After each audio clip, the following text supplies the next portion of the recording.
What's up guys, Static here with another Minecraft tutorial, and today I'm going to be showing you how to build this god-awful looking contraption in front of me, which is the new version of my Smurf, playfully nicknamed the Smerfette. For those of you who aren't aware what a Smurf is, essentially it's just a factory or farm for mass producing seeds and flowers and roses. Now I've had to redesign the farm for two reasons. The first is that in Minecraft 1.3.1 or 2, I think, the game was changed so that when you spam bone meal on grass block, if it's in pitch black or if it's not lit enough, grass and flowers will not grow. It used to be that you could still use bone meal on grass even though it was pitch black, and the grass and flowers would break out of the ground.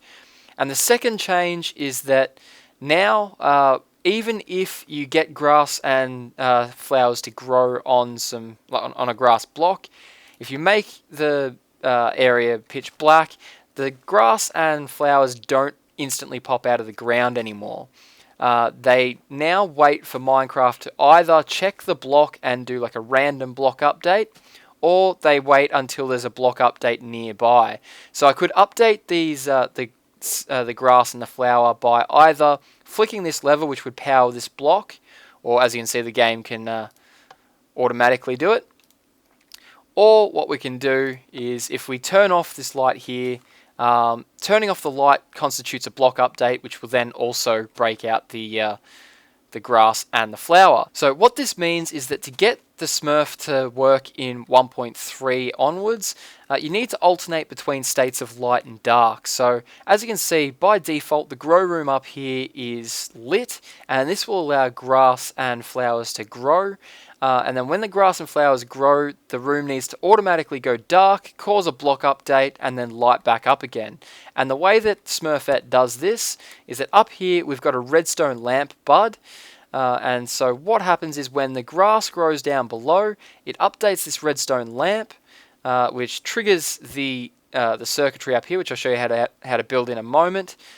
Which makes the room dark, causes a block update, pops out all the grass and flowers, and then you're good to go again. There are two drawbacks to this design though when compared to the two original Smurf designs.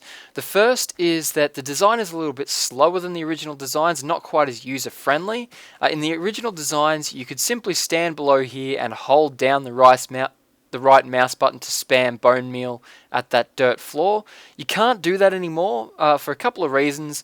The first is that occasionally the bud mechanism will jam up if you do that, and also the bud mechanism doesn't alternate between light and dark at the same rate that you can spam bone meal if you hold down right click, meaning that you'll end up wasting bone meal if you just hold down right click. The second reason is that the second drawback is that the farm isn't quite as efficient as the original Smurf design. And what I mean by that is that it doesn't get the same rates.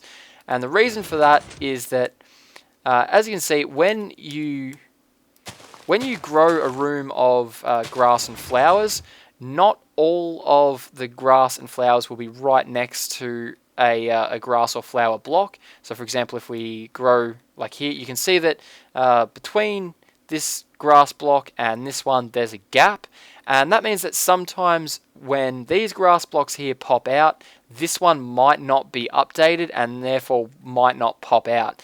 That being said though, when you keep spamming bone meal, the problem does sort itself out eventually.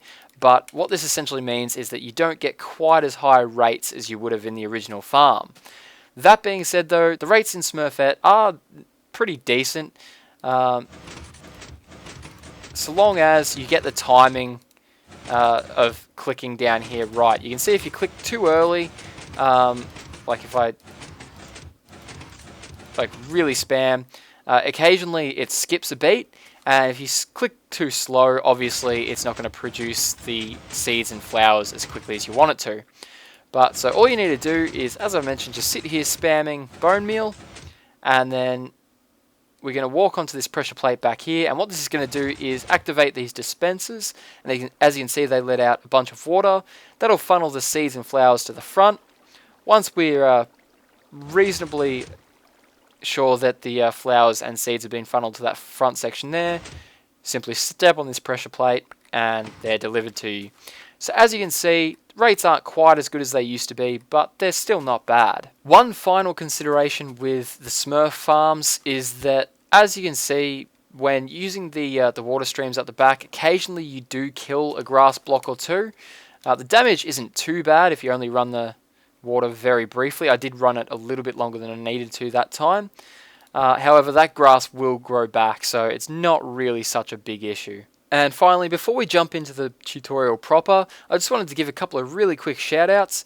The first is to Keydra84. When I was trying to come up with new designs for the Smurf that would actually work in 1.3.2, he talked me through a couple of his ideas, which were along the same lines of what I was thinking, but he did give me a couple of new ideas as well, so thank you very much for that. He also came up with a couple of different Smurf designs himself, so be sure to check out his channel and see what he came up with. And the second shout out goes to Nice Mark MC, who came up with the design for this redstone lamp bud that I've used in Smerfette. Alright guys, so let's start building. So the first thing we'll want to build is the grow room. So the grass and the encasement around that. That'll sort of give us an idea of where we want to take the rest of the farm. So the way I generally do this is we want at least 2 blocks space under the farm where we can walk around. And so we want our grass on the next level above that. So I'll generally make a 3 block high tower. And then we're going to make our grass layer. Now, I personally like to make this 5 by 5. For a couple of reasons. The first is that by having an odd number along the side here, it means that you can funnel the seeds and flowers back to a single block and just drop them down a 1 block wide hole. And the second reason is that when you use bone meal on the ground, which I'll just quickly do, most of the grass that grows within a 5 by 5 area, and then you occasionally get some little stragglers and stuff outside.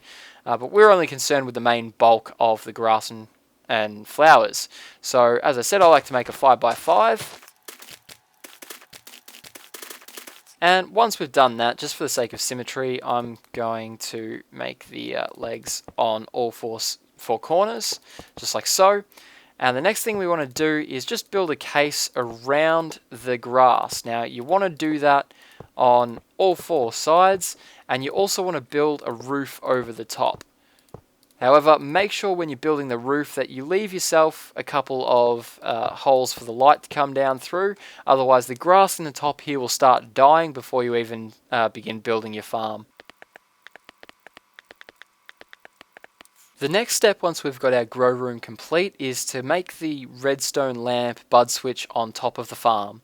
And so the way that we do this is that directly in the center of the roof, you want to punch a hole and replace that with your redstone lamp. On top of the redstone lamp, facing off to one of the sides, you want to place yourself a sticky piston with a block in front of it. And you want to run some current into that block using redstone dust on this side and a redstone repeater on this side. The redstone repeater is then going to send current into these 2 blocks with the redstone dust on top, which is going to power a piston that will push this detector rail, like so. Make sure you use a sticky piston here. As you can see, that does make a clock, but we'll fix that in a moment. So you place solid blocks on top of the pistons, just like so. And then run some redstone onto the top of there and a repeater on top, and then that stops the annoying redstone clock. Then on this side over here you want to place another 2 solid blocks, redstone dust, and then a powered rail down here. And that's our redstone lamp bud switch complete. Just to quickly run you through how this redstone bud switch works. At the moment, nothing here is powered. As you can see, this piston here is retracted, which means that the detector rail is not under the minecart powering anything. And the only power is coming from this torch, which is going into the piston arm, which does not power anything either. The reason this piston is extended and this redstone lamp here is powered is that both of them are in a block update situation. The piston is put into a block update situation by this repeater and block here, and the redstone lamp is put into a block update position because of the detector rail and minecart. When the piston pulls away the detector rail from underneath the minecart, the lamp doesn't realize that it's no longer receiving power. So when we update the lamp by growing a grass block underneath it, the lamp turns off, which updates the piston, which will then pull this block back, which sends power through this repeater, which pushes this piston out, which allows the detector rail to slide underneath the minecart and once again power the redstone lamp here.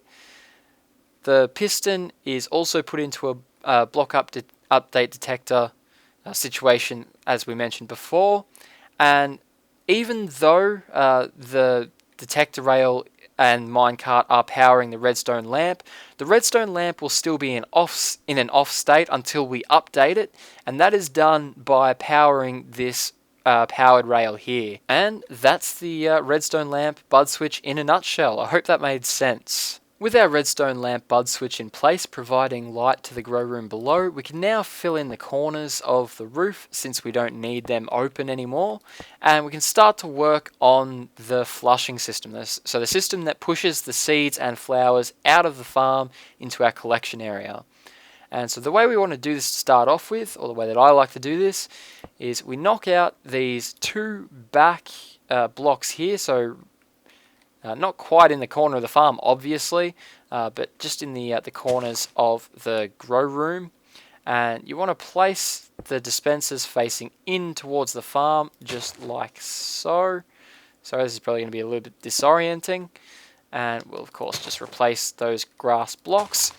And now what we want to get these dispensers to do is when we step on a pressure plate, as you can see over here, we want them to flush the water through the system when we're standing on the pressure plate, and to remove the water when we step off the pressure plate. Now dispensers won't do this naturally, so if we just ran wire up from a pressure plate to the dispensers, when they received power, they would send out the water, but when you stepped off the pressure plate, the water would keep flowing unless you stepped back onto the pressure plate, which is not what we want. To get them to do what we want, all you need to do, very simple, is just place a redstone torch underneath each one. We're going to place a block behind each one as well. And then we're going to, and this is going to be a little bit difficult to do from the top down, we're going to place a kind of a checker pattern of upside down half slabs. And the reason we're going to do this is that upside down half slabs, you can place redstone on top of them, but you can sort of make this kind of checker pattern and the redstone will travel up them like vertical wiring.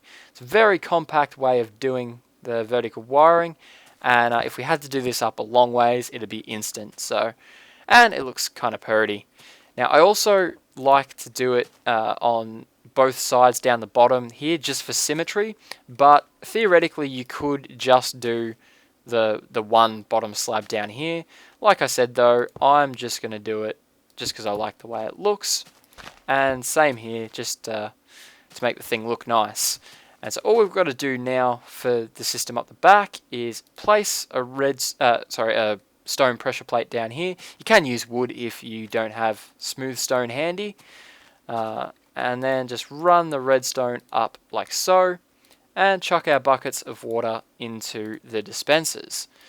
And so what should happen now, fingers crossed, we step on the pressure plate, water goes out, step off the pressure plate, and the water should recede. And you know it's working not only just by the drips here, but you can hear the redstone lamp block update detector going off on top as well. Now once that's done, that's going to funnel all of the flowers and seeds to this block here, and so this is where we want to make our collection area. And so what I like to do is make just a tube kind of thing up the back here, which will funnel the seeds and flowers down. And we need to make sure that when this farm isn't in use, or when we're not trying to collect seeds and flowers, this needs to be closed. And the reason for that is that for those grass and flower blocks to pop out of the ground, they need to be in complete darkness when they get updated. And if we have this open, there's going to be light getting up into the farm, and that will hinder the or stop the seeds and flowers from popping out of the ground. So the way that we're going to do that is you want to dig down one block, place a sticky piston in there, place a solid block on top, and then we want to place, sorry I didn't need to remove that one, we want to place underneath the piston a redstone torch, and that will mean that the piston is extended by default. I'm going to place redstone dust here, and this will be underneath pressure plate, and redstone dust here. Once that's done, you can just close it all back up. And as you can see, we now get our piston open and closing. And that's essentially the farm finished, guys. Now, if you wanted to hide all this wiring, you can obviously very easily hide that in the roof of a building.